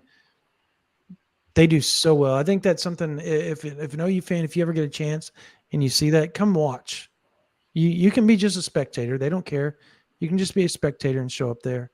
It is awesome to watch. Straight up. One of the coolest things. So because they really bring in really good talent. It's quite extraordinary, to be honest. So because Riley and them didn't do it. Their camp was just like they had some dudes, but it was only like you'd have like 2 or 3 at the DB, 2 or 3 at wide receiver, a tight end. You'd have the quarterbacks is where all the guys would be. You'd have like 5 or 6 really good quarterbacks there. Yeah. Sometimes up to 10, and they only did it like twice. They only had like 2 camps instead of how Venables does 4. So I don't know. I think it's something to really, Corey and Gibson. Thank you, Twiggy. Never hurts getting talent to Norman for whatever reason. Camps, visits, whatever. Never hurts. But we are pushing 2 hours, gentlemen. This is I believe, the longest we've gone on the JP and Trav show. I think it's a record. Yeah, I think it's a wrap. But thanks for having me on, guys. Hey, appreciate you, man. It was a blast. I mean, it wasn't any antenna TV or anything like that, but I feel like it was a close second. Yeah, I want to ask if you do get a chance, people, go to OU Insider, sign up. You use the code. All you got to do is the code OU Insider, and you get a month free. So, like right now, if you sign up, you'll get to the 12th, obviously, of June, which will get you through the first 2 months before you have to pay, the first 2 big visit weekends, before you have to pay anything. You won't get the Champion Barbecue. I'm sorry, but it's worth it. I mean, they got great mods over there. Great mods. And Travis is a mod. So yeah, we try not to. We just kind of let everybody go. Like, it's not like the old OU Insider where you get modded up all the time and all that. It's literally just Parker and I are running it. We run it completely different. You go have fun, say what you want, as long as it's not outlandish and you're not getting personal with people, and you're going to get information all the time. And we answer everything. Yeah. We talk, we joke around, we do all kinds. It's just like this little stuff. We banter. It's fun, and you get information that you won't get here because those people pay for it. And that's just how the world works. They pay my bills and feed my kids. So I would love to have y'all. We've been growing super fast. Like, I think we got the last 3 days, I think we've had like almost 300 people sign up. And since last Monday, I think it's like 2,300 new subs or something. It's something insane. It's stupid. So I want to thank Oklahoma fans a lot too. Thank you guys so much. Like, we're Best blessed. fans in the country, no matter what. Yep. No matter what Brandon Walker says. That's Yep. a big fact. Yeah. German question. Somebody said Scrambled Spice Channel for the win. They know what's up. They remember those kids back in the mid 90s, 1995, circa 1995, 94. There you go. All right. Well, I'm going to put you two kids to bed. Yes, sir. Appreciate All right. you guys. Thanks for coming out. Brandon, thanks for coming out. Guys, make sure you go and follow, subscribe, like he said. We'll be back here next Thursday. And I don't know if they're doing next Wednesday, but if they are, make sure you guys tune into that live stream as well. And yeah, we'll see you then. Boomer. Hey, by the way, I'll come on with y'all more often if you want to. People seem to like it. I don't mind. Please. Let's do it. Please, we'll have you on anytime. So, I'll be at the Live Tour tomorrow, so we can do it twice a month. I don't mind doing it twice a month for y'all. Let's do it. All right. There you go. I love it. Plug it All in. right. See you guys. See y'all.